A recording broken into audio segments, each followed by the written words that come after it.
Le monde perdu de Sir Arthur Conan Doyle. Chapitre 1er. Tout autour de nous, des héroïsmes. Monsieur Hungerton, son père, n'avait pas de rival sur la terre pour le manque de tact. Imaginez un cacatoès duveteux, plumeux, malpropre, aimable certes, mais qui aurait centré le monde sur sa sotte personne. Si quelque chose avait pu m'éloigner de Gladys, ça aurait été la perspective d'un pareil beau-père. 3 jours par semaine, je venais aux Chestnuts, et il croyait dans le fond de son cœur que j'y étais attiré uniquement par le plaisir de sa société. Surtout pour l'entendre discourir sur le bimétallisme, il traitait ce sujet avec une autorité croissante. Un soir, j'écoutais depuis plus d'1 heure son ramage monotone, la mauvaise monnaie qui chasse la bonne, la valeur symbolique de l'argent, la dépréciation de la roupie, ce qu'il appelait le vrai taux de change, tout y passait. « Supposez, s'écria-t-il soudain avec une véhémence contenue, que l'on batte partout le rappel simultané de toutes les dettes et que soit exigé leur remboursement immédiat. Étant donné notre situation présente, que se produirait-il » J'eus le malheur de lui répondre par une vérité d'évidence, à savoir que je serais ruiné. Sur quoi il bondit de son fauteuil et me reprocha ma perpétuelle légèreté, qui, dit-il, rendait impossible toute discussion sérieuse. Claquant la porte, il quitta la pièce. D'ailleurs, il avait à s'habiller pour une réunion maçonnique. Enfin, je me trouvais seul avec Gladys. Le moment fatal était arrivé. Toute une soirée, j'avais éprouvé les sentiments alternés d'espoir et d'horreur du soldat qui attend le signal de l'attaque. Elle était assise, son profil, fier, délicat, se détachait avec une noblesse sur le rideau rouge. Qu'elle était belle, belle mais inaccessible aussi, hélas. Nous étions amis, très bons amis. Toutefois, je n'avais pu me hasarder avec elle au-delà d'une camaraderie comparable à celle qui m'aurait lié tout aussi bien avec l'un de mes confrères reporters à la Daily Gazette, une camaraderie parfaitement sincère, parfaitement amicale, parfaitement asexuée. Il est exact que tous mes instincts se hérissent devant les femmes qui se montrent trop sincères, trop aimables. De tels excès ne plaident jamais en faveur de l'homme qui en est l'objet. Lorsque s'ébauche d'un sexe à l'autre un vrai sentiment, la timidité et la réserve lui font cortège. Par réaction contre la perverse antiquité où l'amour allait trop souvent de pair avec la violence. Une tête baissée, le regard qui se détourne, la voix qui se meurt, des tressaillements, voilà les signes évidents d'une passion, et non des yeux hardis ou un bavardage impudent. Je n'avais pas encore beaucoup vécu, mais cela je l'avais appris. À moins que je ne l'eusse hérité de cette mémoire de la race que nous appelons instinct. Toutes les qualités de la femme s'épanouissaient en Gladys. Certains la jugeaient froide et dure, mais c'était trahison pure. Cette peau délicatement bronzée, au teint presque oriental, ses cheveux noirs et brillants, ses grands yeux humides, ses lèvres charnues mais raffinées, réunissaient tous les signes extérieurs d'un tempérament passionné. Pourtant, jusqu'ici, j'avais été incapable de l'émouvoir. N'importe, quoi qu'il pût advenir, ce soir même, j'irai jusqu'au bout. Fini les hésitations. Après tout, elle ne pourrait faire pis que de refuser. Et mieux valait être un amoureux éconduit qu'un frère agréé. Mes pensées m'avaient conduit jusque-là, et j'allais rompre un silence long et pénible, quand 2 yeux noirs sévères me fixèrent. Je vis alors le fier visage que j'aimais se contracter sous l'effet d'une réprobation souriante. « Je crois deviner ce que vous êtes sur le point de me proposer, Ned, me dit-elle. Je souhaite que vous n'en fassiez rien, car l'actuel état des choses me plaît davantage. » J'approchai ma chaise. « Voyons, comment savez-vous ce que j'étais sur le point de vous proposer ?» demandai-je avec une admiration naïve. Comme si les femmes ne savaient pas toujours. Une femme se laisse-t-elle jamais prendre au dépourvu ? Mais, Ned, notre amitié a été si bonne et si agréable, ce serait tellement dommage de la gâcher. Ne trouvez-vous pas merveilleux qu'un jeune homme et une jeune fille puissent se parler aussi librement que nous l'avons fait ? Peut-être, Gladys, mais vous comprenez, je peux parler très librement aussi avec un chef de gare. Je me demande encore pourquoi cet honorable fonctionnaire s'introduisit dans notre débat, mais son immixtion provoqua un double éclat de rire. « Et cela ne me satisfait pas le moins du monde, repris-je. Je veux mes bras autour de vous, votre tête sur ma poitrine, et Gladys, je veux... » Comme elle vit que j'allais passer à la démonstration de quelques-uns de mes vœux, elle se leva de sa chaise. « Vous avez tout gâché, Ned, me dit-elle. Tant que cette sorte de chose n'intervient pas, tout est si beau, si normal. Quel malheur! Pourquoi ne pouvez-vous pas garder votre sang-froid? Cette sorte de chose, ce n'est pas moi qui l'ai inventée, argumentai-je. C'est la nature, c'est l'amour. Eh bien, si nous nous aimions tous les deux, ce serait différent. Mais je n'ai jamais aimé. Mais vous devez aimer. Vous, avec votre beauté, avec votre âme, Gladys, vous êtes faite pour l'amour. Vous devez aimer. Encore faut-il attendre que l'amour vienne. Mais pourquoi ne pouvez-vous pas aimer, Gladys? Est-ce ma figure qui vous déplaît ou quoi? Elle se contracta un peu, elle étendit la main dans quel gracieux mouvement, et l'appuya sur ma nuque pour contempler avec un sourire pensif le visage que je levai anxieusement vers elle. « Non, ce n'est pas cela, dit-elle enfin. Vous n'êtes pas naturellement vaniteux. Aussi puis-je vous certifier en toute sécurité que ce n'est pas cela, c'est plus profond. Alors, mon caractère ?» Elle secoua la tête sévèrement, affirmativement. « Que puis-je faire, repris-je, pour le corriger?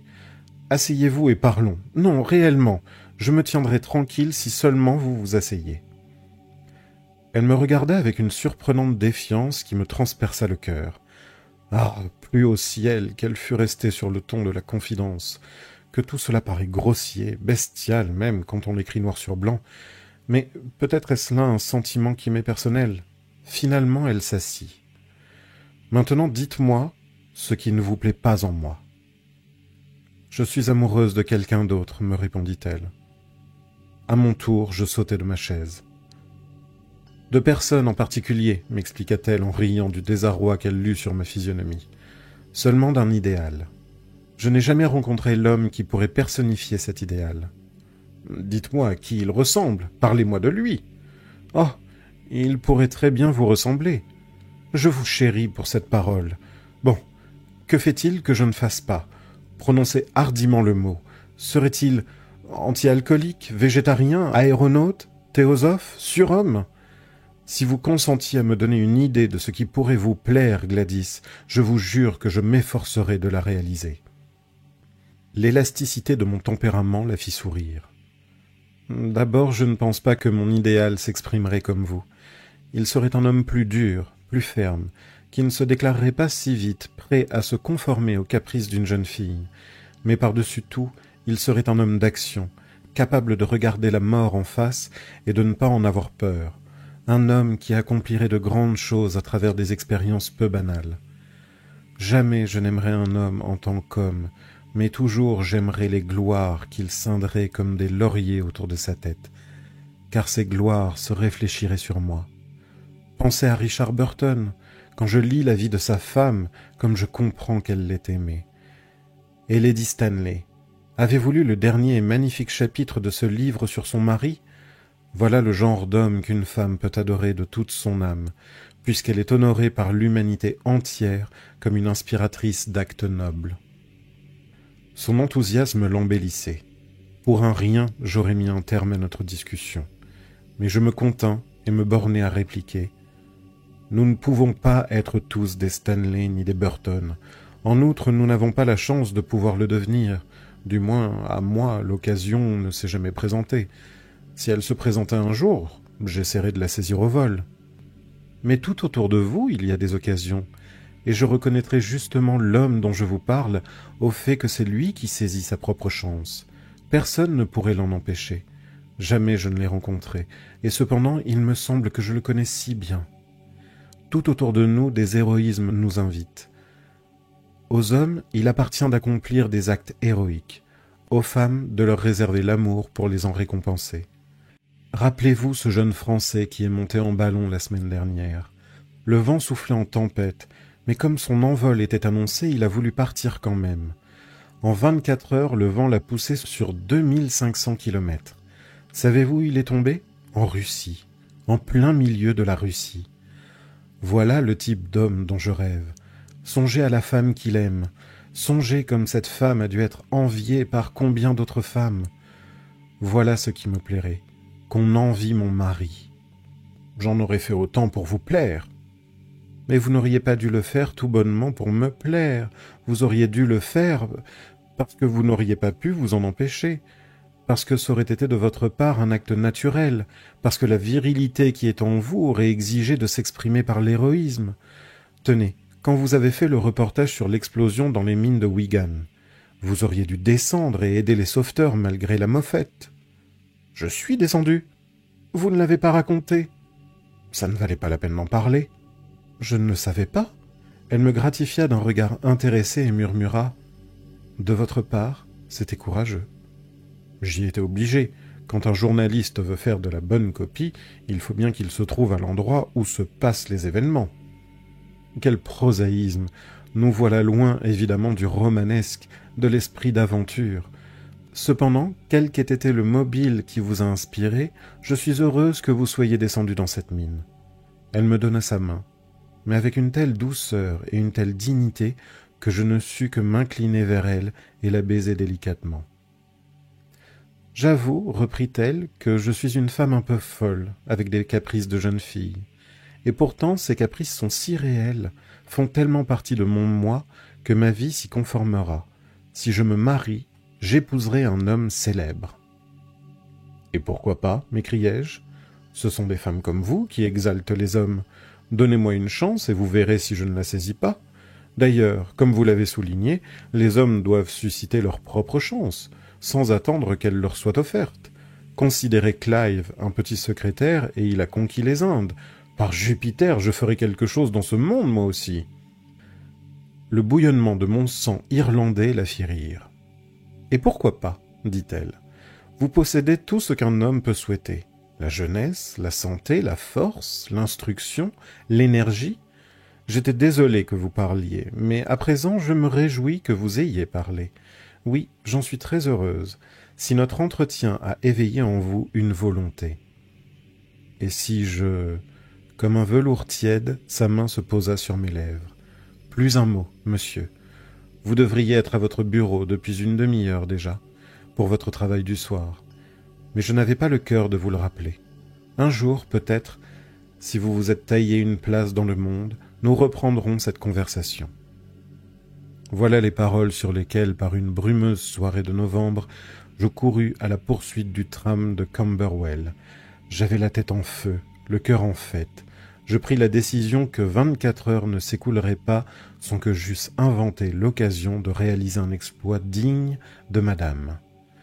Mais qui aurait imaginé la forme incroyable que cet exploit allait revêtir, ainsi que les invraisemblables péripéties auxquelles j'allais être mêlé? Oui, il se peut que ce premier chapitre donne l'impression qu'il n'a rien à voir avec mon récit, pourtant, sans lui, il n'y aurait pas de récit. Quand un homme s'en va de par le monde avec la conviction que tout autour de lui des actes héroïques l'invitent, quand il est possédé du désir forcené de réaliser le premier qui se présentera, c'est alors qu'il rompt, comme je l'ai fait, avec la vie quotidienne, et qu'il s'aventure dans le merveilleux pays des crépuscules mystiques où le guettent les grands exploits et les plus hautes récompenses. Me voyez-vous dans mon bureau de la Daily Gazette, dont je n'étais qu'un rédacteur insignifiant, tout animé de ma fraîche résolution. Cette nuit même, je trouverai l'idée d'une enquête digne de ma Gladys. Bien sûr, vous vous demandez si ce n'était pas par dureté de cœur, par égoïsme, qu'elle me poussait à risquer ma vie pour sa seule gloire. De telles suppositions peuvent ébranler un homme mûr, mais pas un instant elles n'effleurèrent un garçon de 23 ans, enfiévré par son premier amour. Chapitre 2. Essayez votre chance avec le professeur Challenger. J'ai toujours aimé Mac Ardle, notre vieux rédacteur en chef grognon, voûté, rouquin. J'avais l'espoir qu'il m'aimait aussi. Bien sûr, Beaumont était le vrai patron, mais il vivait dans l'atmosphère raréfiée d'un Olympe particulier d'où il ne distinguait rien en dehors d'une crise internationale ou d'une dislocation ministérielle. Parfois nous le voyions passer dans sa majesté solitaire pour se rendre à son sanctuaire privé. Il avait les yeux vagues, car son esprit errait dans les Balkans ou au-dessus du golfe Persique. Il nous dominait de très haut, de si haut qu'il était à part. Mais Mac Ardle était son premier lieutenant, et c'était lui que nous connaissions. Lorsque je pénétrai dans son bureau, le vieil homme me fit un signe de tête et remonta ses lunettes sur son front dégarni. « Monsieur Malone, me dit-il avec son fort accent écossais, il me semble que d'après tout ce qui m'est rapporté à votre sujet, vous travaillez très bien. » Je le remerciai. « L'explosion dans les mines, c'était excellent. Excellent aussi l'incendie à Southwark. Vous êtes doué pour la description. Pourquoi désirez-vous me voir ? » « Pour vous demander une faveur. » Il parut inquiet. Ses yeux se détournèrent des miens. « De quoi s'agit-il ? » « Pensez-vous, monsieur, que vous pourriez m'envoyer sur une grande enquête, me confier une mission pour le journal ? Je ferai de mon mieux pour la réussir et vous rapporter de la bonne copie. » « Quel genre de mission avez-vous en tête, monsieur Malone ? » « Mon Dieu, monsieur, n'importe quoi qui cumule l'aventure et le danger. Réellement, je ferai de mon mieux. Plus ce serait difficile, mieux cela me conviendrait. »« On dirait que vous avez très envie de risquer votre vie. »« De la justifier, monsieur. »« Ah ah ! Voici qui est, monsieur Malone, très excessif. J'ai peur que l'époque pour ce genre de travail ne soit révolue. Les frais que nous engageons pour un envoyé spécial sont généralement supérieurs aux bénéfices qu'en tire le journal. Et puis, naturellement, de telles missions sont uniquement octroyées à des hommes expérimentés, dont le nom représente une garantie pour le public qui nous fait confiance. Regardez la carte. Les grands espaces blancs qui y figurent sont en train de se remplir, et nulle part il ne reste de place pour le romanesque. Attendez, pourtant... Un sourire imprévu éclaira son visage. Il réfléchit, puis... En vous parlant de ces espaces blancs sur la carte, une idée m'est venue. Pourquoi ne démasquerions-nous pas un fraudeur, un Munchausen moderne, et n'exposerions-nous pas ces ridicules ? Vous pourriez le présenter au public pour ce qu'il est, c'est-à-dire un menteur. Hé, ça serait pas mal. Qu'est-ce que vous en pensez ? N'importe quoi, n'importe où, ça m'est égal. Mac Ardle se plongea dans une longue méditation, d'où il sortit pour murmurer « Je me demande si vous pourriez avoir des rapports amicaux, ou même des rapports tout court avec ce phénomène. Il est vrai que vous paraissez posséder un vague génie pour vous mettre bien avec les gens. Appelons cela de la sympathie ou un magnétisme animal, ou la vitalité de la jeunesse, ou je ne sais quoi. Moi-même, je m'en rends compte. Vous êtes très aimable, monsieur. Dans ces conditions, pourquoi ne tenteriez-vous pas votre chance auprès du professeur Challenger de Enmore Park ? Je conviens que je fus momentanément désarçonné. Challenger ? m'écriai-je. Le professeur Challenger ? Le zoologiste célèbre ? Celui qui fracassa le crâne de Blundell du télégraphe ? Mon rédacteur en chef me dédia son plus large sourire. Et après, ne m'avez-vous pas dit que vous cherchiez des aventures ? Je m'empressai de rectifier. En rapport avec mon travail, monsieur. Que vous dis-je d'autre ? Je ne suppose pas qu'il soit toujours aussi violent. Il est probable que Blundell l'a pris au mauvais moment. Ou maladroitement. Peut-être aurez-vous plus de chance ou plus de tact en le maniant. Je discerne là quelque chose qui vous irait comme un gant, et dont la Gazette pourrait profiter. Je ne sais rien du tout sur lui. Je me rappelle son nom parce qu'il a comparu devant le tribunal pour avoir frappé Blundell. J'ai quelques renseignements pour votre information, monsieur Malone. J'ai tenu le professeur à l'œil pendant quelque temps, ajouta-t-il en tirant un papier d'un tiroir. Voici un résumé biographique. Je vais vous en donner rapidement connaissance. Challenger George Edward, né à Largs en 1863, a fait ses études à l'Académie de Largs et à l'Université d'Édimbourg, assistant au British Museum en 1892, conservateur adjoint de la section anthropologie comparée en 1893, démissionné la même année à la suite d'une correspondance acerbe, lauréat de la médaille Creston pour recherche zoologique, membre étranger de toutes sortes de sociétés. Il y en a plusieurs lignes imprimées en petit. Société belge, Académie américaine des sciences, La Plata, etc. Ex-président de la Société de paléontologie, section H, British Association, et j'en passe. Publication, quelques observations sur une collection de crânes kalmouks, grande ligne de l'évolution des vertébrés, et de nombreux articles de revue, parmi lesquels l'erreur de base de la théorie de Weissmann, qui a suscité de chaudes discussions au Congrès zoologique de Vienne. Distraction favorite, la marche à pied, l'alpinisme. Adresse, Enmore Park, Kensington West. Prenez ce papier avec vous. Ce soir, je n'ai rien d'autre à vous offrir. Je mis le papier dans ma poche. « Une minute, monsieur », dis-je en réalisant soudain que j'avais encore en face de moi une tête rose et non un dangereux sanguin. Je ne vois pas très bien pourquoi j'interviewerais ce professeur. Qu'a-t-il fait ? Il est allé en Amérique du Sud, une expédition solitaire il y a 2 ans, rentré l'année dernière. Indiscutablement, s'est bien rendu en Amérique du Sud, mais a refusé de dire où exactement. A commencé à raconter ses aventures d'une manière imprécise, mais quelqu'un s'est mis à lui chercher des poux dans la tête, et il s'est refermé comme une huître.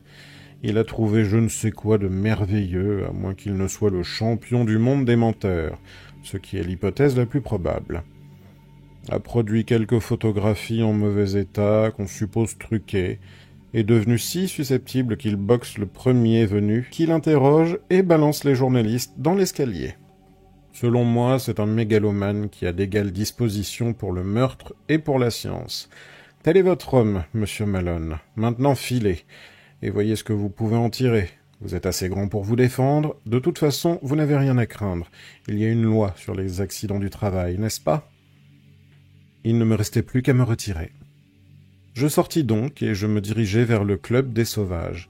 Mais au lieu d'y pénétrer, je m'accoudai sur la balustrade d'Adelphi Terrace, où je demeurai un long moment à regarder couler l'eau brune, huileuse. À ciel ouvert, je pense toujours plus sainement et mes idées sont plus claires. Je sortis de ma poche la notice sur le professeur Challenger, et je la relus à la lumière du lampadaire. C'est alors que j'eus une inspiration.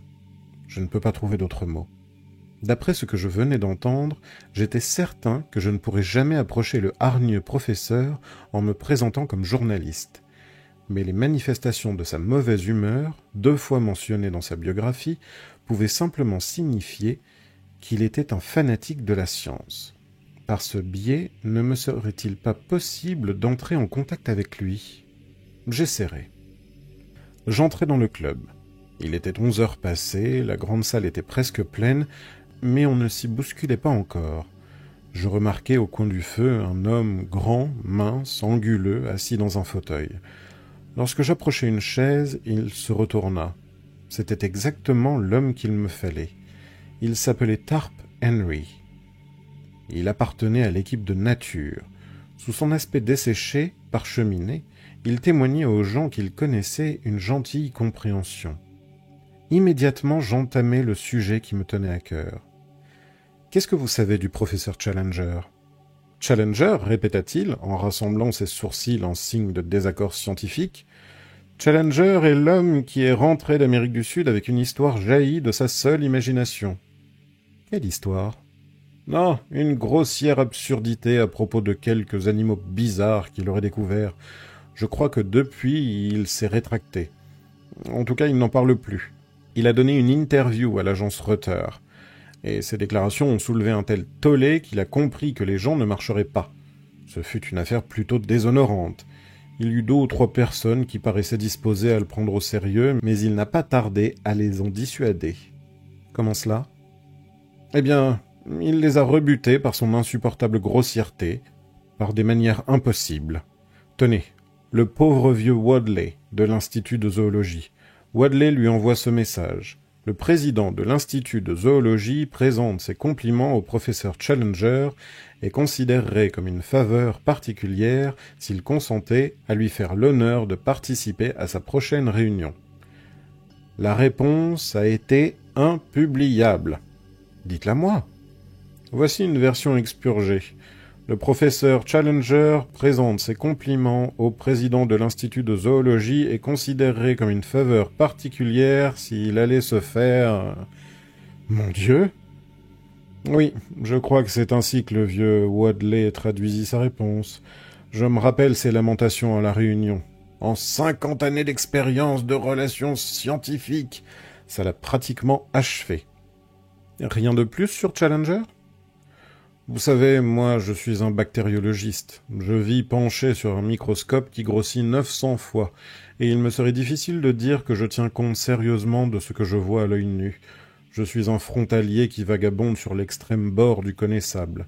Alors je me sens tout à fait mal à l'aise quand je quitte mon microscope et quand je rentre en rapport avec vous autres, créatures de grande taille, rudes et pataudes. Je suis trop détaché du monde pour parler des choses à scandale. Cependant, au cours de réunions scientifiques, j'ai entendu discuter de Challenger, car il a fait partie des célébrités que nul n'a le droit d'ignorer. Il est aussi intelligent qu'on le dit. Imaginez une batterie chargée de force et de vitalité, mais c'est un querelleur, un maniaque mal équilibré, un homme peu scrupuleux. Il est allé jusqu'à truquer quelques photographies relatives à son histoire d'Amérique du Sud. Un maniaque, dites-vous? Quelle manie particulière? Il en a des milliers, mais la dernière en date a trait à Weissmann et à l'évolution. Elle a déclenché un beau vacarme à Vienne, je crois. Vous ne pouvez pas me donner des détails précis?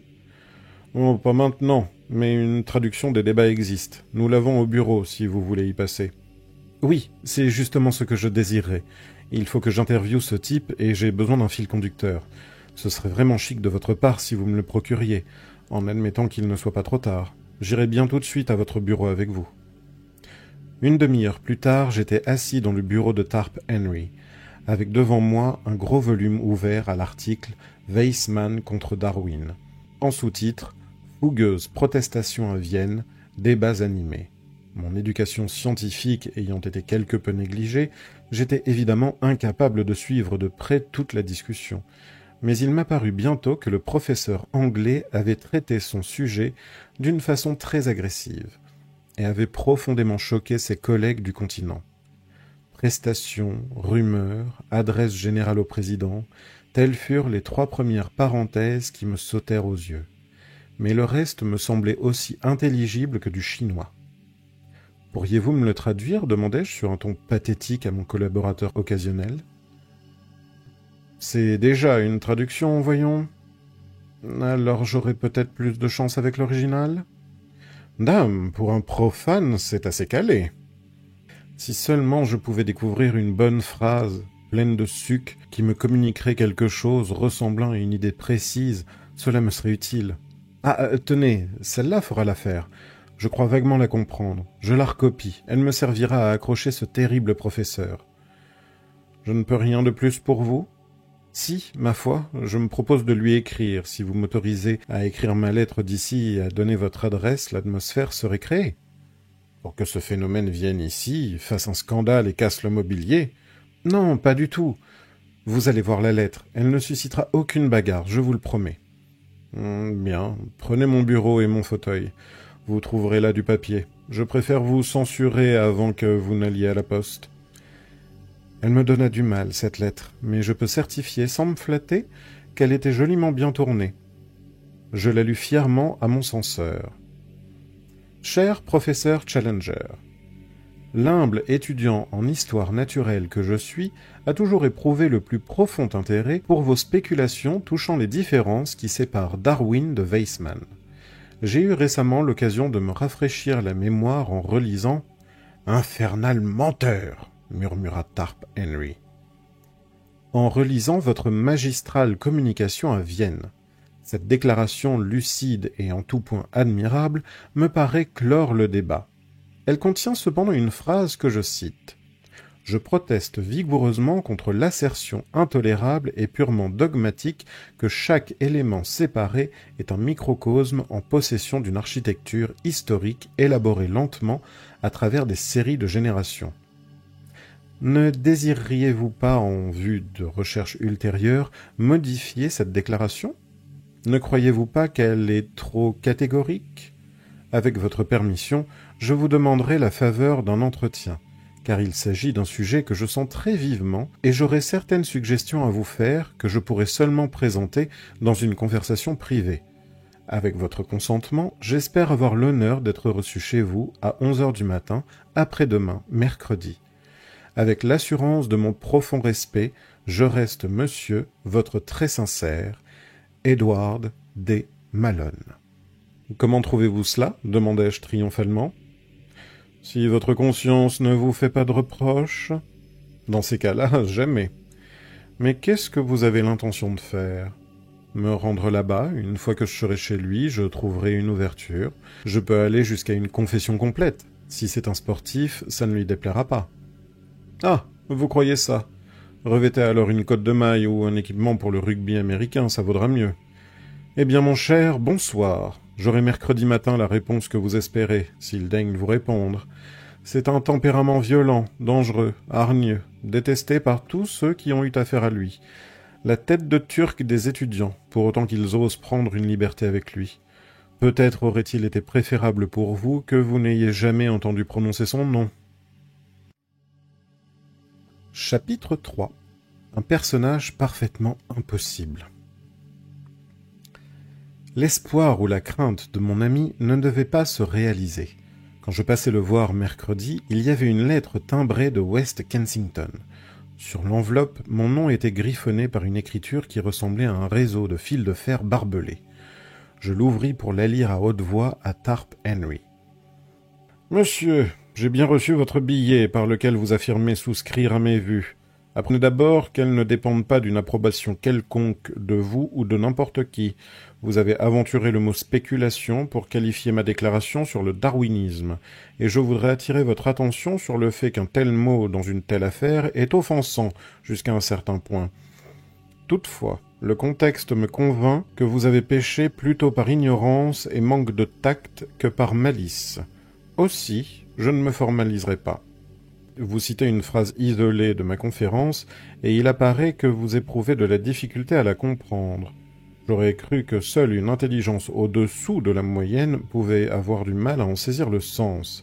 Mais si réellement elle nécessite un développement, je consentirai à vous recevoir à l'heure indiquée, bien que je déteste cordialement les visites et les visiteurs de toute espèce. Quant à votre hypothèse que je pourrais modifier mon opinion, sachez que je n'ai pas l'habitude de le faire, une fois que j'ai exprimé délibérément des idées mûries. Vous voudrez bien montrer cette enveloppe à mon domestique, Austin, quand vous viendrez, car il a pour mission de me protéger contre ces canailles indiscrètes qui s'appellent journalistes. Votre dévoué, George Edward Challenger. Le commentaire qui tomba des lèvres de Tarp Henry fut bref. Il y a un nouveau produit, la cuticura, ou quelque chose comme ça, qui est plus efficace que l'arnica. Les journalistes ont vraiment un sens extraordinaire de l'humour. Il était près de 10h30 quand le message me fut remis, mais un taxi me fit arriver en temps voulu pour mon rendez-vous. Il me déposa devant une imposante maison à portique. Aux fenêtres, de lourds rideaux défendaient le professeur contre la curiosité publique. Tout l'extérieur indiquait une opulence certaine. La porte me fut ouverte par un étrange personnage au teint basané sans âge. Il portait une veste noire de pilote et des guêtres de cuir fauve. Je découvris plus tard qu'il servait de chauffeur, mais également il comblait les trous dans la succession de maîtres d'hôtel très éphémères. Son œil bleu clair, inquisiteur en diable, me dévisagea. « Convoqué ?» me demanda-t-il. « Un rendez-vous. Avez-vous votre lettre ?» Je lui montrai l'enveloppe. « Ça va. » Il semblait avare de paroles. Je le suivis dans le corridor, mais je fus assailli au passage par une petite bonne femme qui jaillit de la porte de la salle à manger. Elle était vive et pétillante. Elle avait les yeux noirs, elle inclinait davantage vers le type français que vers le type anglais. « Un instant, dit-elle. Attendez, Austin, rentrez par ici, monsieur. Puis-je vous demander si vous avez déjà rencontré mon mari ?»« Non, madame, je n'ai pas eu cet honneur. »« Alors, d'avance, je vous présente des excuses. Je dois vous prévenir qu'il est un personnage parfaitement impossible, absolument impossible. Vous voilà averti. Tenez-en compte. »« C'est très aimable à vous, madame. » Quittez rapidement la pièce s'il paraît disposé à la violence. Ne perdez pas votre temps à vouloir discuter avec lui. Plusieurs visiteurs ont couru ce risque. Ils ont été abîmés plus ou moins gravement. Il s'ensuit toujours un scandale public qui nous éclabousse tous, et moi en particulier. Je suppose que ce n'est pas à propos de l'Amérique du Sud que vous désirez le voir. Comment mentir à une dame? Mon Dieu, c'est le sujet le plus dangereux. Vous ne croirez pas un mot de ce qu'il vous dira, j'en suis sûr. Je n'en serais pas surprise, mais ne lui faites pas voir, car sa violence atteindrait son paroxysme. Faites semblant de le croire, peut-être alors tout se passera-t-il bien. Rappelez-vous qu'il y croit lui-même, je m'en porte garante. Il n'y a pas plus honnête que lui. Mais je vous quitte autrement, ses soupçons pourraient s'éveiller. Si vous sentez qu'il devient dangereux, réellement dangereux, alors sonnez la cloche et échappez-lui jusqu'à ce que j'arrive. Généralement, même dans ses pires moments, je parviens à l'apaiser. Ce fut sur ces propos très encourageants que la dame me remit aux mains du taciturne Austin, qui, comme la discrétion statufiée en bronze, avait attendu la fin de notre entretien. Il me conduisit au bout du corridor. Là, il eut d'abord un petit coup à la porte. Ensuite, émit de l'intérieur un beuglement de taureau. Enfin, seul à seul, le professeur Challenger est votre serviteur. Il était assis sur un fauteuil tournant, derrière une large table couverte de livres, de cartes, de schémas. Il fit virer de 180 degrés son siège lorsque j'entrai. Le choc de son apparition me cloua sur place. Je m'étais préparé à un spectacle étrange, certes, mais cette personnalité formidable, accablante, irrésistible, son volume vous coupait le souffle. Son volume et sa stature imposante. Il avait une tête énorme, je n'en avais jamais vu d'aussi grosse, qui couronna un être humain. Je suis sûr que son haut de forme, si je m'étais hasardé à m'en coiffer, me serait tombé sur les épaules. Tout de suite, j'associai son visage et sa barbe à l'image d'un taureau d'Assyrie. Sur le visage Rubicon, la barbe était si noire qu'elle avait des reflets bleus, mais elle était taillée en forme de bêche, et elle descendait jusqu'au milieu du buste. Sur son front massif, les cheveux retombaient bien cosmétiqués en un long accroche-cœur. Les yeux gris-bleu s'abritaient sous de grandes touffes noires. Ils étaient très clairs, très dédaigneux, très dominateurs. Au-dessus de sa table émergeaient encore des épaules immensément larges et un torse comme une barrique. Ah, j'oublie les mains, énormes, velues. Cette image associée à une voix beuglante, rugissante, grondante, constitua la première impression que je reçus du réputé professeur Challenger. « Alors, dit-il, en me couvrant d'un regard insolent, qu'est-ce que vous me voulez, vous ?» Il fallait bien que je persévérasse un moment dans ma supercherie, sinon j'étais proprement éjecté.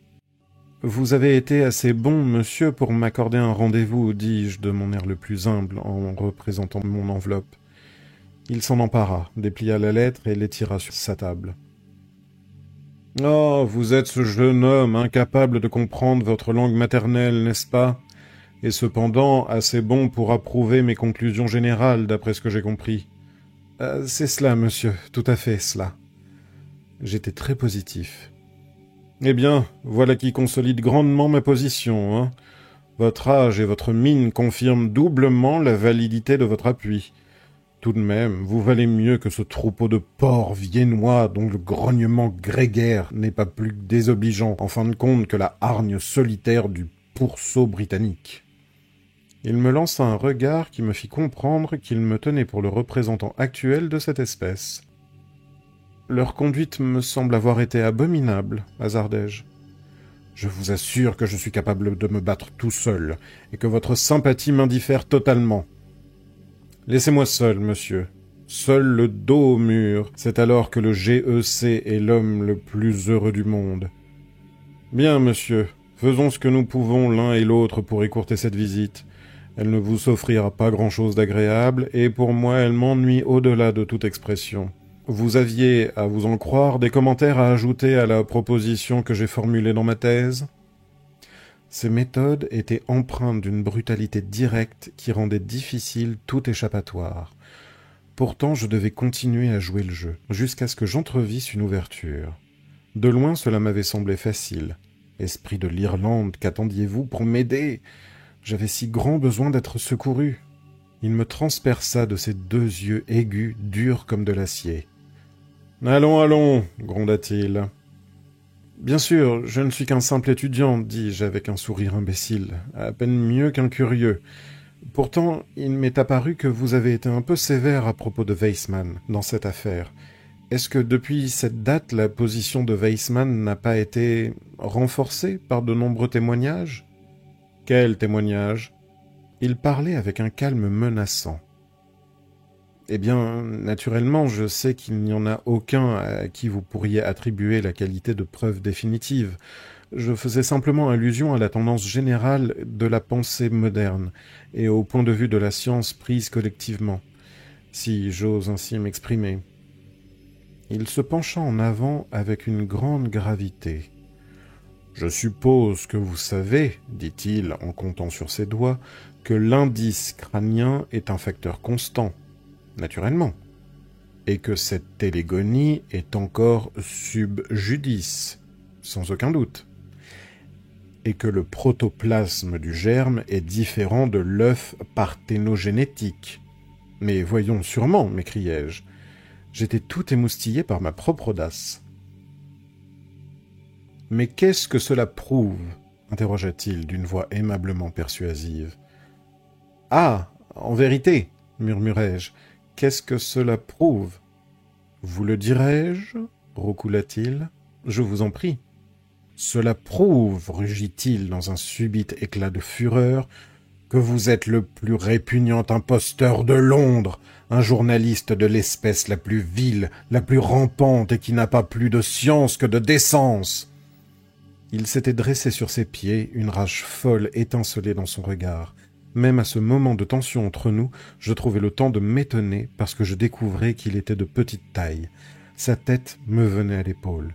Le professeur était une sorte d'Hercule rabougri dont la vitalité sensationnelle s'était réfugiée dans la profondeur, dans la largeur et dans le cerveau. « Du baragouin !» s'écria-t-il en se penchant toujours plus en avant, avec sa figure et ses doigts projetés vers moi. « Voilà ce que je vous ai raconté, monsieur, du baragouin scientifique. Aviez-vous donc cru que vous pourriez rivaliser avec moi en astuce? Vous qui n'avez qu'une noix à la place du cerveau? Ah, vous vous croyez omnipotent, vous, gribouilleur de l'enfer.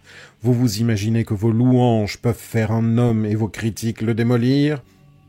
Ah, nous devrions tous nous incliner devant vous dans l'espoir d'obtenir un mot favorable, n'est-ce pas?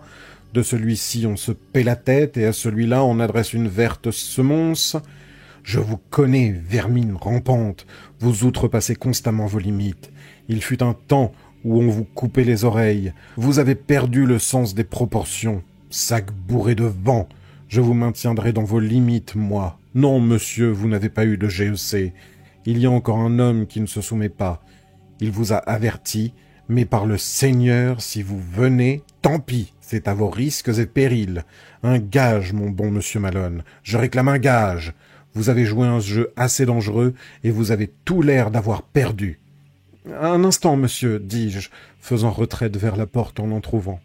Vous pouvez être aussi grossier que cela vous plaît, mais il y a tout de même des bornes. Vous ne me toucherez pas. »« Ah, je ne vous toucherai pas !» Il avançait vers moi d'une façon tout à fait menaçante, mais il s'arrêta brusquement et enfouit ses grosses mains dans les poches latérales d'une courte veste d'enfant. Il poursuivit. « J'ai déjà jeté à la porte de cette maison plusieurs d'entre vous. Vous seriez le 4e ou le 5e. 3 livres 15 shillings chacun. Voilà ce qu'ils m'ont coûté en moyenne. Cher, mais indispensable. Dans ces conditions, monsieur, pourquoi ne subiriez-vous pas le même traitement que vos confrères? Il me semble au contraire que vous le méritez. » Il repartit sur moi. Il avait une façon de marcher en relevant les orteils qui s'apparentait à celle d'un maître à danser. J'aurais pu déguerpir et foncer vers la porte du vestibule, mais j'aurais eu honte. Par ailleurs, une juste colère commençait à s'allumer en moi. Jusqu'ici, je m'étais senti dans mon tort. Les menaces de ce challenger me ramenèrent dans mon droit. « Je vous recommande de ne pas me toucher, monsieur. Je ne le supporterai pas. »« Mon Dieu !» s'exclama-t-il, en relevant sa moustache qui découvrit un croc blanc prêt à mordre. « Vous ne le supporteriez pas, hein ?»« Ne faites pas d'idiot, professeur !» criai-je. Qu'est-ce que vous espérez? Je pèse 100 kilos et chaque kilo est aussi dur qu'une pierre. Je joue 3/4 centre tous les samedis chez les Irlandais de Londres. Je ne suis pas homme. Ce fut à cet instant qu'il se rua sur moi. Par chance, j'avais ouvert la porte, sinon nous serions passés à travers. Nous exécutâmes ensemble un magnifique soleil dans le corridor. Je ne me rappelle pas comment nous attrapâmes une chaise au passage, dans notre mêlée, ni comment nous nous engageâmes avec elle vers la rue. J'avais de sa barbe plein la bouche, nos bras étaient étroitement liés dans un corps à corps que compliquait encore cette maudite chaise, dont les pieds s'acharnaient à nous faire des crocs-en-jambes. L'attentif Austin avait ouvert toute grande la porte de vestibule. Une sorte de saut périlleux nous fit dégringoler les marches ensemble. J'ai vu au cirque 2 acrobates s'essayer à une gymnastique semblable. Mais il faut sans doute beaucoup d'entraînement pour la pratiquer sans se faire mal. La chaise se réduisit en allumette et nous roulâmes jusque dans le caniveau. Il se remit debout, agita ses poings. Il respirait péniblement, comme un asthmatique. « Ça vous suffit » haleta-t-il. « Taureau de l'enfer » criai-je en me relevant. Séance tenante, nous aurions repris le combat, tant son humeur batailleuse était effervescente. Mais par bonheur, je fus sauvé d'une situation odieuse. Un policeman se tenait à côté de nous, son calepin à la main. « Qu'est-ce que c'est? Vous devriez avoir honte, » dit l'agent. C'est la remarque la plus pensée que j'eusse entendue dans Enmore Park. « Alors » insista-t-il en se tournant vers moi. « De quoi s'agit-il »« Cet homme m'a attaqué, répondis-je. « L'avez-vous attaqué » interrogea le policeman. Le professeur soufflait comme un forgeron et se tut. « Ce n'est pas la première fois, » dit sévèrement le policeman en secouant la tête. « Vous avez eu des ennuis le mois dernier pour les mêmes faits, et vous avez mis l'œil de ce jeune homme au beurre noir. Portez-vous plainte contre lui, monsieur ?» Je me laissai attendrir. « Non, dis-je, je ne porte pas plainte. »« Qu'est-ce que ça veut dire ?» demanda le policeman. « Je suis moi-même à blâmer. Je me suis introduit chez lui, il m'avait loyalement averti. » Le policeman referma son calepin.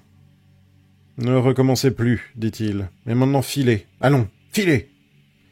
Cela s'adressait à un garçon boucher, à une cuisinière, ainsi qu'à 2 badauds qui s'étaient rassemblés. Il descendit la rue de son pas lourd en poussant devant lui ce petit troupeau. Le professeur me lança un coup d'œil. Dans ce regard, je crus discerner un reflet d'humour. « Rentrez, me dit-il.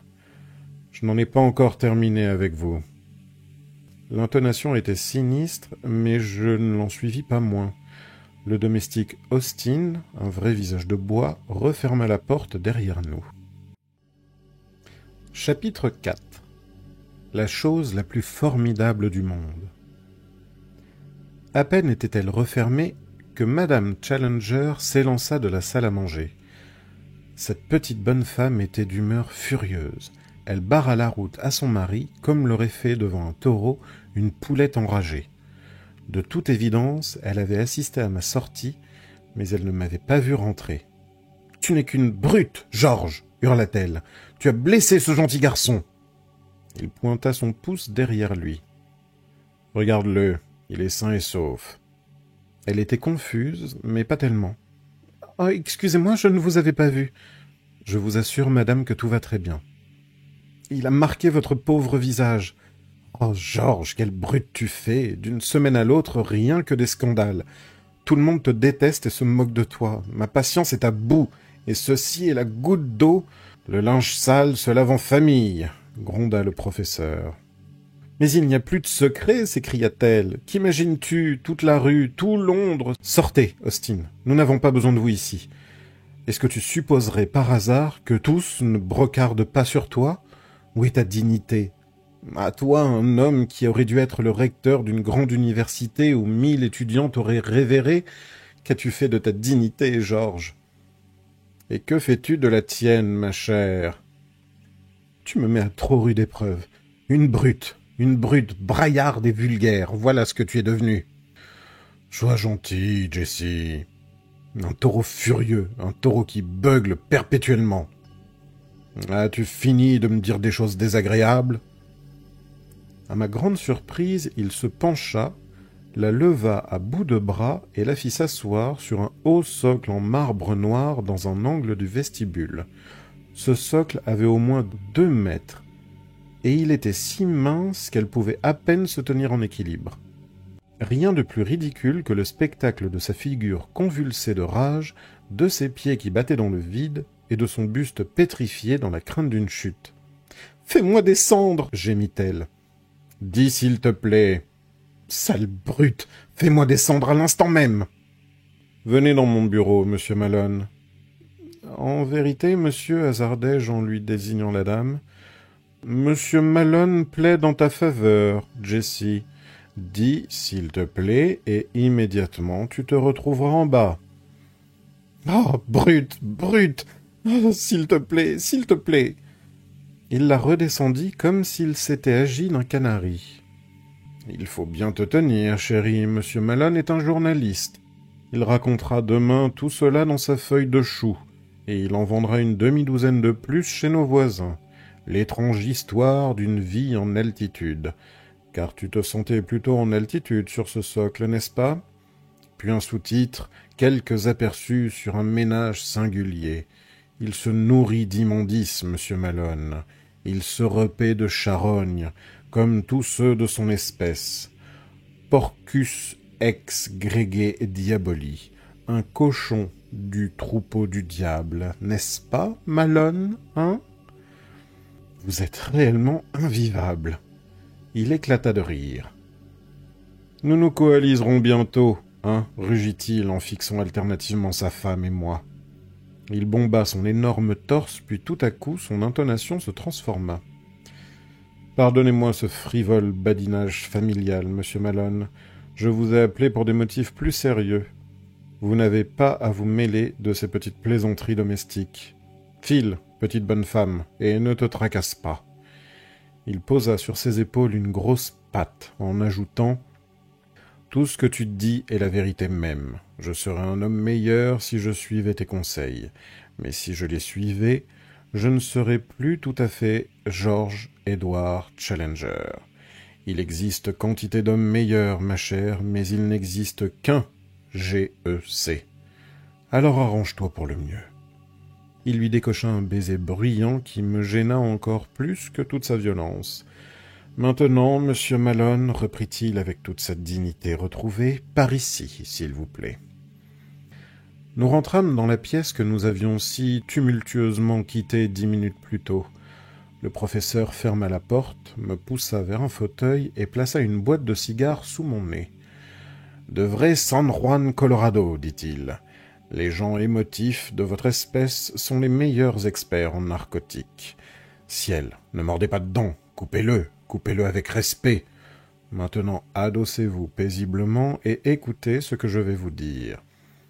Si vous avez une observation à me faire, réservez-la pour un autre jour. En premier lieu, pour ce qui est de votre retour chez moi après votre expulsion si justifiée, » il lança sa barbe en avant et me regarda comme quelqu'un qui défie et invite à la contradiction. Mais je ne bronchai pas. Après, comme je l'ai dit, votre expulsion bien méritée, la raison en est la réponse que vous avez faite à ce policeman.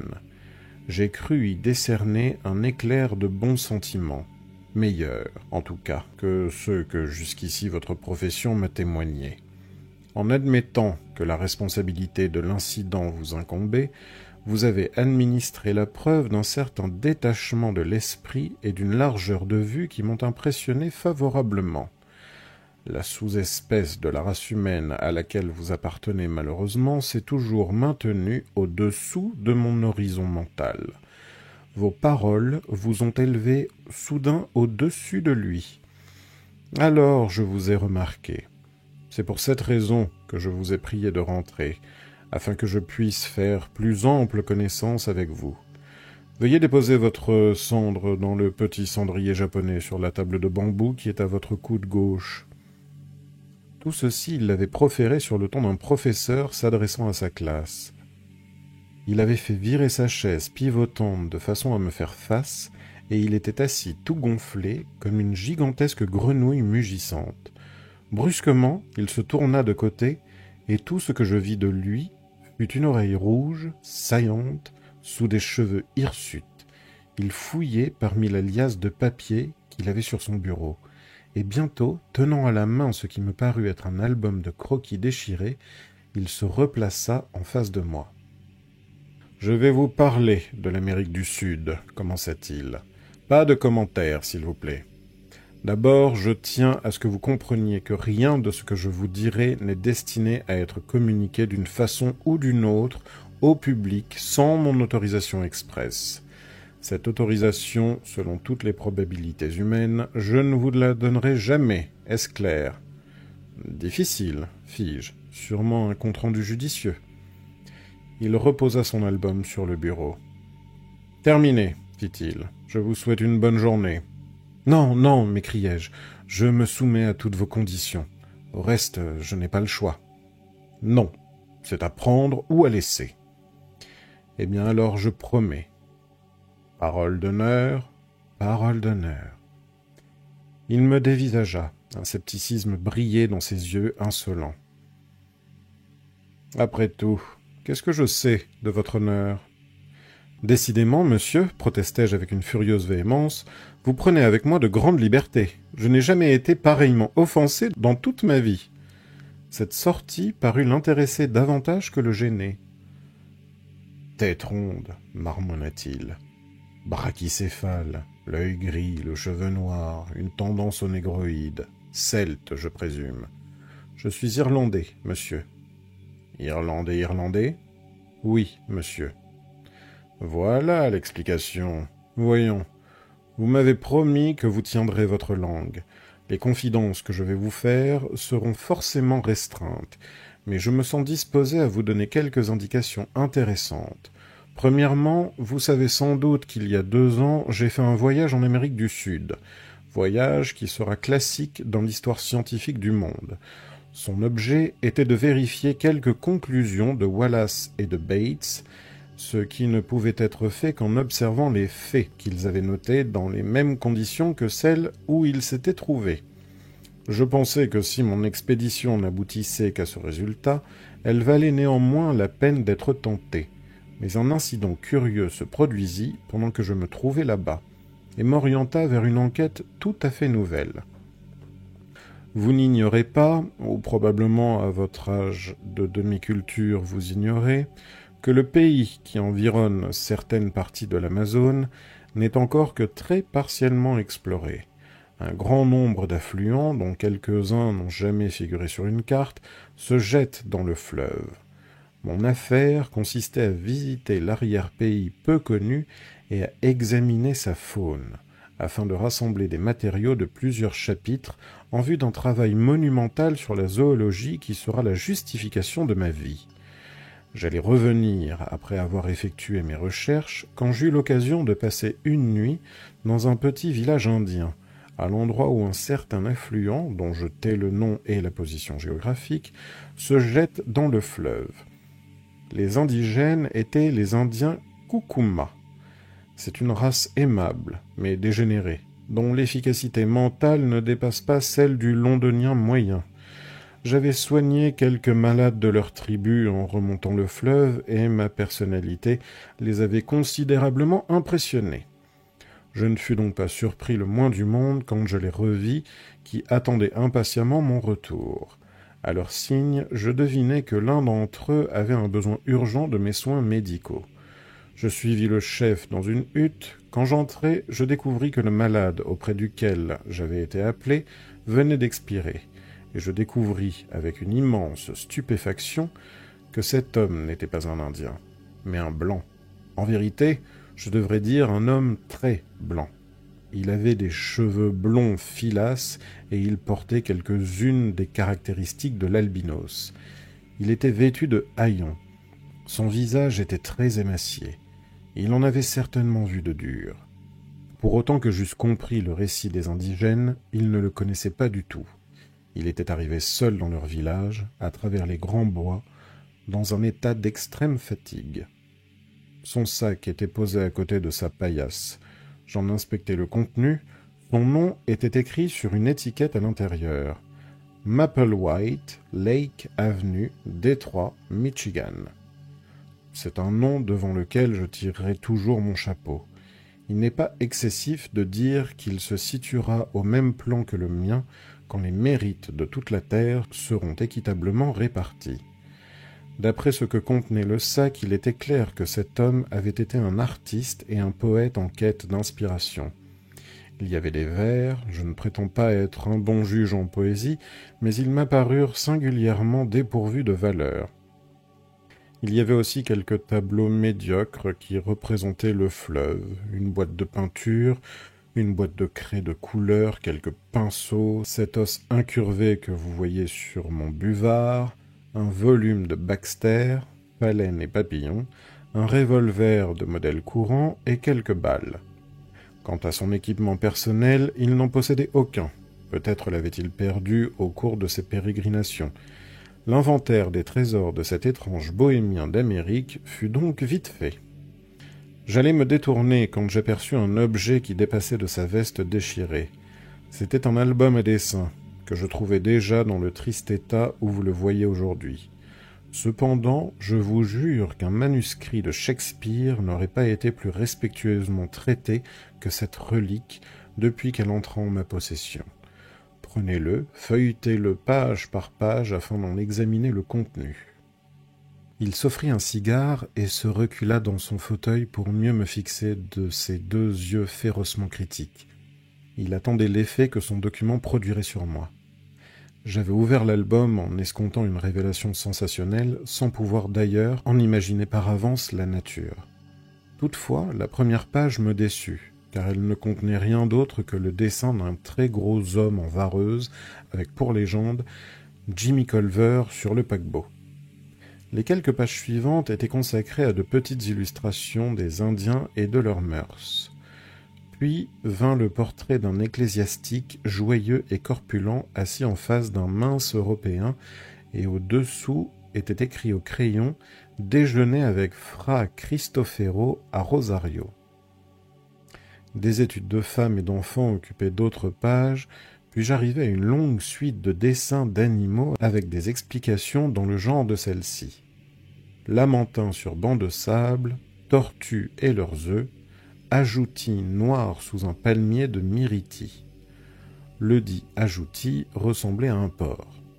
Enfin, j'ouvris une double page remplie de dessins de sauriens fort déplaisants, à la gueule allongée.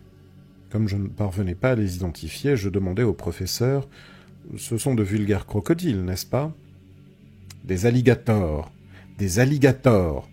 Il n'y a pratiquement pas de véritables crocodiles en Amérique du Sud. » La distinction entre... Je voulais dire par là que je ne voyais rien d'extraordinaire, rien dans ce cahier qui justifiât ce que vous avez dit sur son contenu précieux. Il sourit avec une grande sérénité avant de m'inviter à regarder la page suivante. Encore une fois, il me fut impossible de m'enthousiasmer. Il s'agissait sur toute la page d'un paysage grossièrement colorié, le genre d'ébauche qui sert à un artiste de guide et de repère pour un travail ultérieur. Un premier plan vert pâle de végétation touffue en pente ascendante et qui se terminait par une ligne de falaises rouges foncées avec de curieuses stries qui leur donnaient l'apparence de formations basaltiques comme j'en avais vu ailleurs. Elles s'étendaient pour constituer une muraille continue à l'arrière-plan. Sur un point, il y avait un piton rocheux, pyramidal, isolé, couronné par un grand arbre, et qu'un gouffre semblait séparer de l'escarpement principal. Sur tout cela, la lumière d'un ciel bleu tropical, une couche mince de végétation bordait le sommet de l'escarpement rouge. Sur la page suivante s'étalait une autre reproduction, peinte à l'eau du même paysage, mais prise de beaucoup plus près. Les détails se détachaient nettement. « Alors ?» me demanda le professeur. « C'est indubitablement une curieuse formation, répondis-je, mais je ne suis pas suffisamment géologue pour m'émerveiller. »« Vous émerveillez, répéta-t-il, mais c'est unique, c'est incroyable. Personne sur la Terre n'avait jamais imaginé une telle possibilité. Passez à la page suivante. » Je tournai la page et poussai une exclamation de surprise. Sur toute la hauteur se dressait l'image de l'animal le plus extraordinaire que j'eusse jamais vu.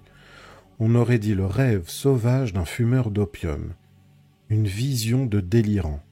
La tête ressemblait à celle d'un oiseau, le corps à celui d'un lézard bouffi, la queue traînante était garnie de piquants dressés en l'air, et le dos voûté était bordé d'une haute frange en dents de scie, analogue à une douzaine de fanons de dindons placés l'un derrière l'autre. Face à cette créature invraisemblable se tenait un ridicule petit bout d'homme, sorte de nain à forme humaine qui la regardait. « Alors, qu'est-ce que vous pensez de ça ?» cria le professeur qui se frotta vigoureusement les mains avec un air triomphant. « C'est monstrueux, grotesque. »« Mais qu'est-ce qui lui a fait dessiner un animal pareil ?»« L'abus du djinn, je pense. » « Oh, alors ça, c'est la meilleure explication que vous puissiez fournir, n'est-ce pas ? Ma foi, monsieur, quelle est la vôtre ? De toute évidence, cet animal existe. Il a été dessiné vivant. » J'aurais éclaté de rire si la perspective d'un autre soleil dans le corridor ne m'avait pas enjoint de conserver mon sérieux. « Sans doute, dis-je sur le même ton que j'aurais pris pour railler un idiot. Puis-je cependant vous confesser que cette minuscule silhouette humaine m'embarrasse ? S'il s'agissait d'un Indien, nous pourrions en déduire qu'une race de pygmées existe en Amérique, mais il a plutôt l'air d'un Européen avec son chapeau de paille. » Le professeur renifla comme un buffle irrité. « Vous êtes vraiment à la limite, dit-il. Mais vous élargissez le champ de mes observations. Paresse cérébrale, inertie mentale, magnifique !» Il aurait été trop absurde que je me misse en colère. Ça aurait été un terrible gaspillage d'énergie, car avec cet homme, il aurait fallu se mettre tout le temps en colère. Je me bornai à esquisser un sourire las. J'avais été frappé par le fait qu'il était petit, lui dis-je. « Regardez ici !» s'écria-t-il en se penchant et en posant sur le dessin un doigt qui ressemblait à une grande saucisse poilue. « Voyez-vous cette prolifération arborescente derrière l'animal ? Je suppose que vous imaginez que c'est du pissenlit ou des choux de Bruxelles, n'est-ce pas ? Oui ? Eh bien, c'est un palmier d'ivoire végétal, monsieur, qui a près de 20 mètres de haut. Ne comprenez-vous pas pourquoi un homme a été placé là ? Il a été ajouté car il n'aurait raisonnablement pas pu se tenir face à cette brute et la dessiner tranquillement. L'artiste s'est représenté lui-même pour fournir une échelle, des proportions. Disons qu'il mesurait 1,80 m. L'arbre est plus haut que lui. Faites le calcul. « Seigneur, criai-je, vous pensez donc que la bête serait... Mais il faudrait un zoo spécial pour un pareil phénomène. » Toute exagération mise à part, convint le professeur, c'est assurément un spécimen bien développé. « Mais, protestai-je, ce n'est tout de même pas sur la foi d'un seul dessin que toute l'expérience de la race humaine va vaciller. J'avais feuilleté les dernières pages de l'album pour vérifier que ce dessin était unique.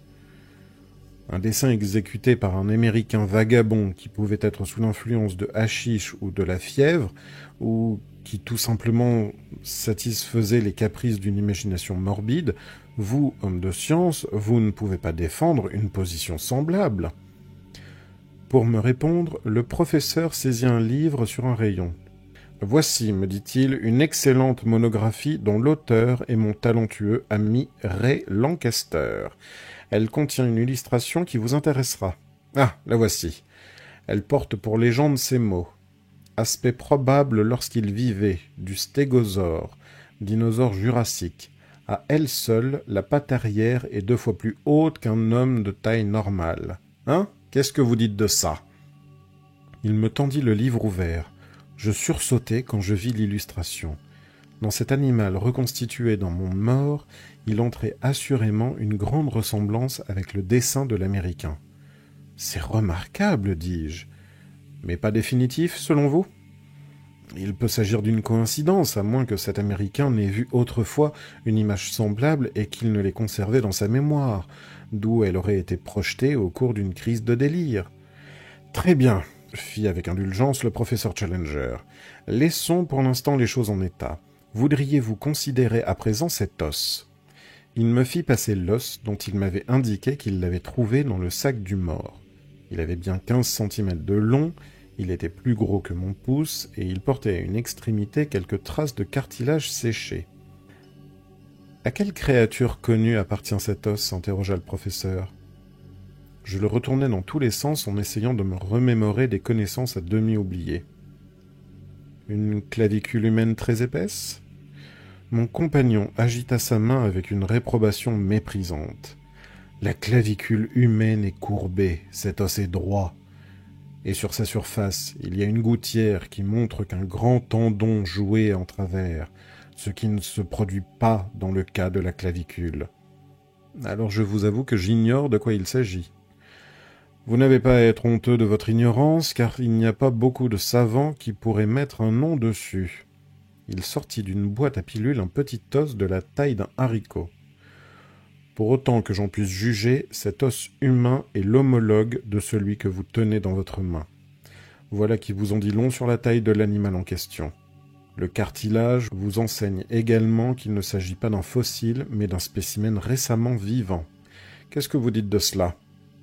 Certainement dans un éléphant. Il poussa un véritable cri de douleur. « Ah ! Non ! Ne parlez pas d'éléphant en Amérique du Sud, même à la communale. Eh bien, interrompis-je, n'importe quelle grosse bête de l'Amérique du Sud, un tapir par exemple. Apprenez, jeune homme, que les bases élémentaires de la zoologie ne me sont pas étrangères. Ceci n'est pas un os de tapir et n'appartient d'ailleurs à aucune autre créature connue. Ceci appartient à un animal très grand, très fort, donc très féroce, qui existe sur la surface de la Terre et qui n'est pas encore venu se présenter aux savants. Êtes-vous convaincu ? Prodigieusement intéressé, tout au moins. Alors votre cas n'est pas désespéré. Je sens que quelque part en vous, la raison se dissimule. Nous avancerons donc à tâtons et patiemment pour la déterrer. Quittons maintenant cet Américain mort d'épuisement et reprenons notre récit. Vous devinez, bien que je ne tenais pas à quitter l'Amazone, sans avoir approfondi cette histoire. Je cherchais à glaner quelques renseignements sur la direction d'où était venu notre voyageur. Les légendes indiennes me servirent de guide. Je découvris en effet que les tribus riveraines évoquaient couramment un étrange pays. Naturellement, vous avez entendu parler de Kurupuri ? Jamais. Kurupuri est l'esprit des forêts, quelque chose de terrible, quelque chose de malveillant, quelque chose à éviter. Personne ne peut décrire sa forme ni sa nature, mais c'est un nom qui répand l'effroi sur les bords de l'Amazone. De plus, toutes les tribus s'accordent quant à situer approximativement l'endroit où vit Kurupuri. Alors, hors de cette direction était justement venu l'Américain. Je soupçonnais donc quelque chose de terrible par là. C'était mon devoir de découvrir ce que c'était. Et qu'avez-vous fait ? Mon irrévérence avait disparu. Cet homme massif forçait mon attention et mon respect. Je surmontais l'extrême réserve des indigènes. Ils répugnent même à parler de Kurupuri. Mais par des cadeaux, par ma puissance de persuasion, par certaines menaces aussi, je dois le dire, de coercition, je réussis à me faire donner 2 guides.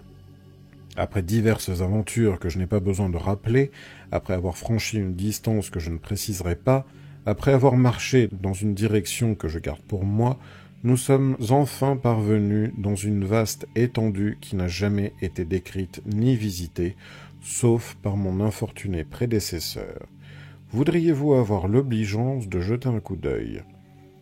Il me tendit une photographie format 12 x 16,5. L'aspect non satisfaisant de cette photo provient du fait qu'en descendant une rivière, mon bateau se retourna. La malle qui contenait les pellicules non développées se fracassa. Les conséquences de ce naufrage furent désastreuses. Presque tous les négatifs furent détruits. Perte irréparable. Vous voudrez bien accepter cette explication pour les déficiences et les anomalies que vous remarquerez. On a avancé le mot de fraude. Je ne suis pas d'humeur à discuter ce point. La photographie était évidemment très décolorée et un critique mal disposé aurait pu interpréter tout de travers. Sa surface incertaine, c'était un paysage gris, terne. En me penchant sur les détails pour les déchiffrer, je réalisais qu'elle représentait une longue ligne extrêmement haute de falaise.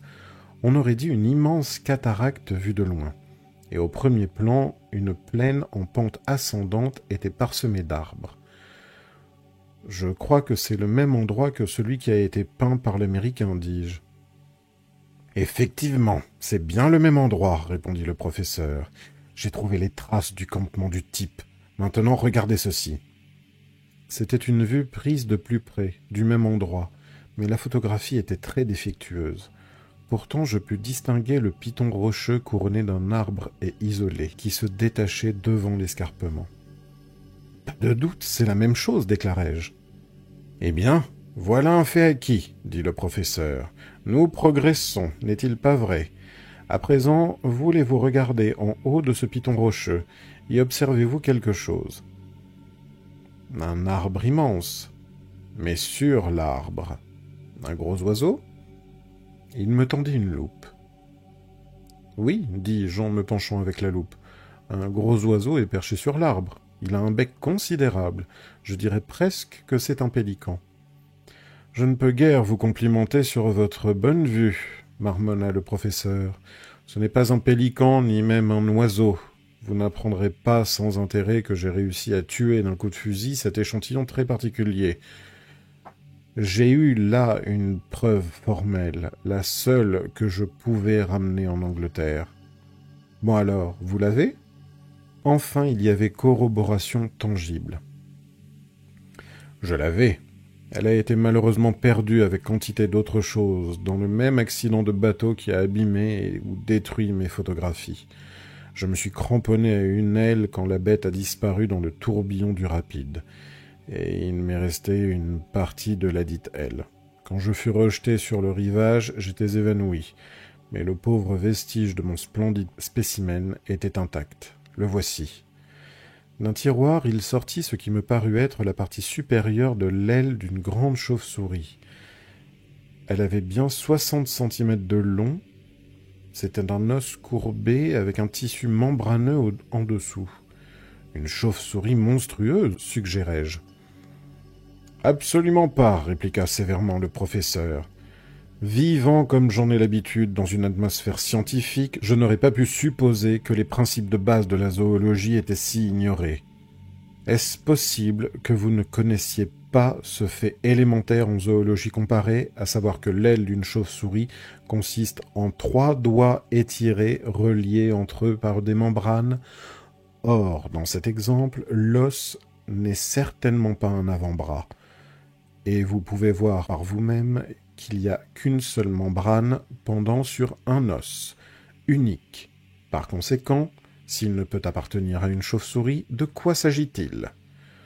Ma modeste réserve de connaissances techniques était épuisée. En vérité, je n'en sais rien, murmurai-je.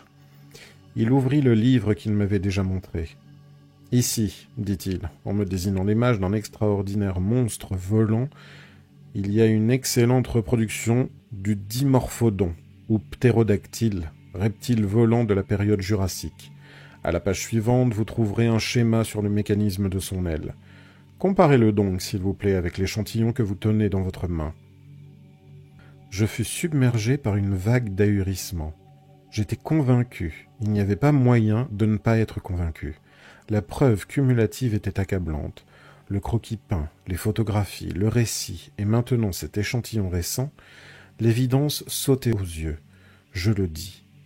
Et je le dis avec une grande chaleur de sincérité, car je comprenais à présent que le professeur avait été fort injustement traité. Il m'écouta en se calant le dos dans son fauteuil. Il avait à demi baissé ses paupières, et un sourire tolérant flottait sur ses lèvres. Un rayon de soleil imprévu se posa sur lui. « C'est la chose la plus sensationnelle dont j'ai jamais entendu parler, dis-je.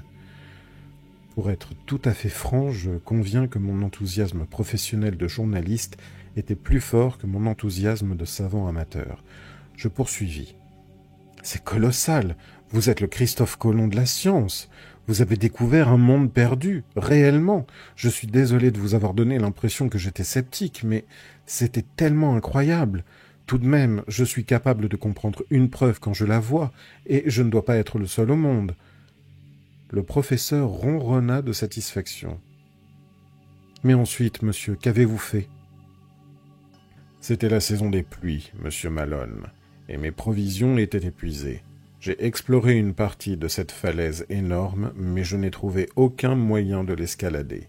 Le piton pyramidal sur lequel j'avais vu et abattu le ptérodactyle était absolument inaccessible. Comme j'ai fait beaucoup d'alpinisme, je suis cependant parvenu à mi-hauteur. De là, j'ai eu une vue plus précise du plateau qui s'étend au sommet de l'escarpement. Il m'a paru immense. Ni vers l'est ni vers l'ouest, je n'ai pu apercevoir la fin de cette ligne coiffée de verdure. Au-dessous, c'est une région marécageuse, une jungle pleine de serpents, d'insectes, de fièvres, une ceinture de protection naturelle pour un singulier pays. Avez-vous discerné d'autres vestiges de vie ? Non, monsieur, je n'en ai vu aucun autre, mais tout au long de la semaine où nous avons campé à la base de ce plateau, nous avons entendu au-dessus de nos têtes des bruits très étranges. Mais cette créature dessinée par l'Américain, comment l'expliquez-vous ? Nous pouvons seulement supposer qu'il a dû arriver au sommet et qu'il l'a vu là-haut. Il doit donc y avoir une route, un moyen d'accès, certainement un accès très difficile, car autrement ces animaux descendraient et envahiraient le pays environnant, est-ce assez clair ? Mais comment serait-il parvenu là-haut ? Je ne crois pas que ce soit là un problème insoluble, répondit le professeur. Selon moi, l'explication est celle-ci. L'Amérique du Sud est, on vous l'a peut-être appris, un continent de formation granitique. À cet endroit précis, à l'intérieur, il y eut autrefois une grande et soudaine éruption volcanique. Ces escarpements, comme je l'ai observé, sont basaltiques, donc plutoniens. Une surface peut-être aussi étendue que le Sussex a été surélevée en blocs avec tout ce qu'elle contenait par des précipices perpendiculaires, dont la solidité défie l'érosion. Quel en a été le résultat ? Eh bien, les lois ordinaires de la nature se sont trouvées suspendues. Les divers freins qui influent sur la lutte pour la vie dans le monde sont là-haut neutralisés ou modifiés. Des créatures survivent alors d'ailleurs qu'elles auraient disparu. Vous remarquerez que le ptérodactyle autant que le stégosaure remontent à l'époque jurassique et sont par conséquent fort anciens dans l'ordre de la vie. Ils ont été artificiellement conservés par d'étranges circonstances. « Mais, naturellement, m'écriai-je, votre thèse est concluante, il ne vous reste plus qu'à la soumettre aux autorités compétentes. » C'est ce que, dans ma simplicité, je m'étais imaginé, soupira non sans amertume le professeur. Mais les choses ne tardèrent pas à se gâter. À chaque tournant, j'étais guetté par un scepticisme dicté par la stupidité, et aussi par la jalousie. Il n'est pas dans ma nature, monsieur, de m'aplatir devant un homme quel qu'il soit, ni de chercher à prouver un fait si ma parole est mise en doute. Aussi ai-je dédaigné de faire état des preuves corroboratives que je possède. Le sujet m'est même devenu odieux. Je ne voulais plus en parler. Quand des gens de votre espèce, qui représentent la folle curiosité du public, viennent troubler ma discrétion, il m'est impossible de les accueillir avec une réserve digne. Par tempérament, je suis, je l'admets, un peu passionné, et toute provocation déchaîne ma violence. Je crains que vous ne vous en soyez aperçu. Je baissai les yeux et ne dis rien. Ma femme m'a souvent querellé à ce sujet, et pourtant je crois que tout homme d'honneur réagirait comme moi. Ce soir, par exemple, je me propose de fournir un exemple de contrôle des émotions par la volonté. Je vous invite à assister à cette démonstration. Il me tendit une carte. Vous verrez que M. Percival Waldron, naturaliste réputé, doit faire une conférence à 8h30 dans le hall de l'Institut de zoologie sur le dossier du temps. J'ai été spécialement invité à m'asseoir sur l'estrade et à proposer une motion de remerciement à l'adresse du conférencier. À ce propos, je me fais fort de lancer avec autant de tact que de délicatesse quelques remarques de nature à intéresser l'assistance et à donner envie à certains d'approfondir le sujet. Rien qui ait l'air d'une querelle. J'indiquerai seulement qu'au-delà de ce qui est su, Il existe des secrets formidables. Je me tiendrai soigneusement en laisse et je verrai si une attitude réservée me permettra d'obtenir une audience plus favorable auprès du public. « Et je pourrais venir, demandai-je, avec une ardeur non feinte. « Mais oui, entendu !» Cette énorme masse était douée d'une douceur qui subjuguait autant que sa violence. Son sourire, quand il était empreint de bienveillance, était un spectacle merveilleux. Ses joues se groupaient pour former 2 pommes bien rouges entre ses yeux mi-clos et sa grande barbe noire. Il reprit. « Venez, ça sera un réconfort pour moi de savoir que j'ai un allié dans la place, quelle que puisse être son insuffisance et son ignorance du sujet. Je pense qu'il y aura du monde, car Waldron, qui n'est qu'un charlatan, attire toujours la foule. Maintenant, monsieur Malone, il se trouve que je vous ai accordé beaucoup plus de temps que je ne l'avais prévu. Or, l'individu doit s'effacer devant la société, ne pas monopoliser ce qui est destiné au monde entier. Je serai heureux de vous voir ce soir à la conférence. Entre-temps, comprenez qu'il ne saurait être fait usage des sujets que nous avons abordés ensemble. Mais monsieur McArdle, mon rédacteur en chef, voudra savoir ce que j'ai fait. Dites-lui ce que vous voudrez. Entre autres choses, vous pouvez lui dire que s'il m'envoie quelqu'un d'autre, j'irai le trouver avec un fouet de cavalerie. Mais je me fie à vous pour que rien de ceci ne soit imprimé. Parfait. À ce soir, donc, 8h30, dans le hall de l'Institut de zoologie. En quittant la pièce, je jetai un dernier regard sur ses joues rouges, sa barbe presque bleue, et ses yeux, d'où toute tolérance avait disparu.